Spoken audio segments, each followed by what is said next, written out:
Ya mi sa taas. Tanaw mi sa mais nga among gipugas. Muna siyang kadungan adtong dito sa ubos pang konsumo. Saging lang kay nakuan o nadaot. Ayan pa sa ubos. Nadaot na gid ang payag.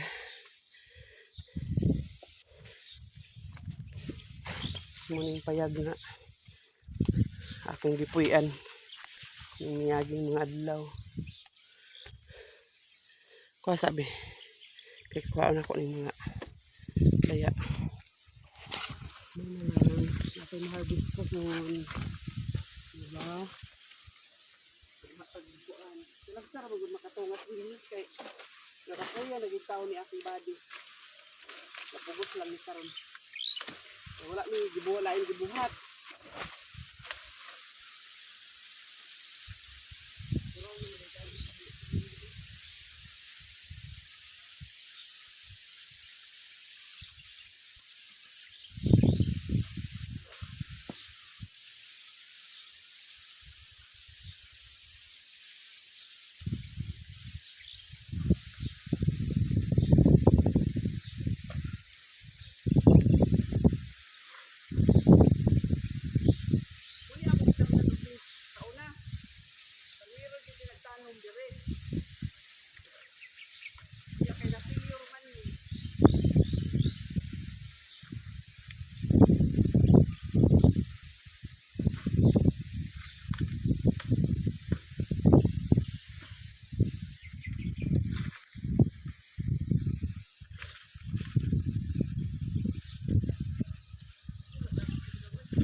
Kami ra gid ani sa akong anak.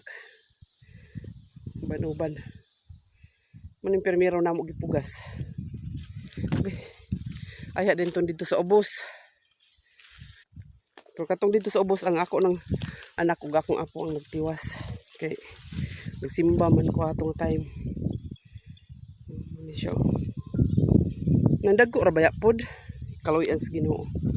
Ang sunod project kanina sad yung bakante.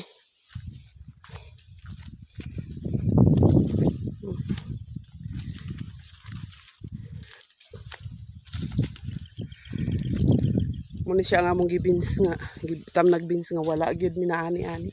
Aw nakakuan ra mig una lang harvest kay giabot mag-init. Pero kani nakadaginot mi at ani nga kuan. Pero wa mi nakabawi kay gi-finance man namo. Abot din hidapita. Nya kay giabot mag-init. Wala gyud na daw. Muna siyang kauban dito sa babaw. Ni ang dungan. Mais.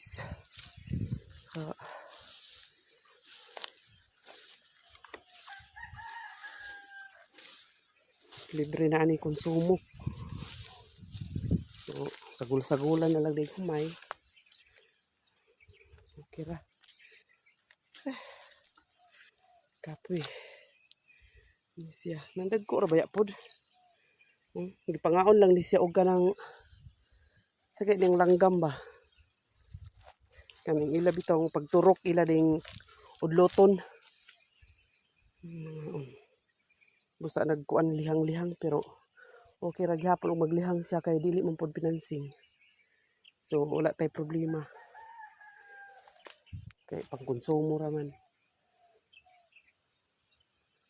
So mao ni amo sige balik-balikan din sa uma. Say ang uban makaingon na lang nganong sige mo balik-balik dito sa uma unsa din yung mga tanom so wa sila kabalo.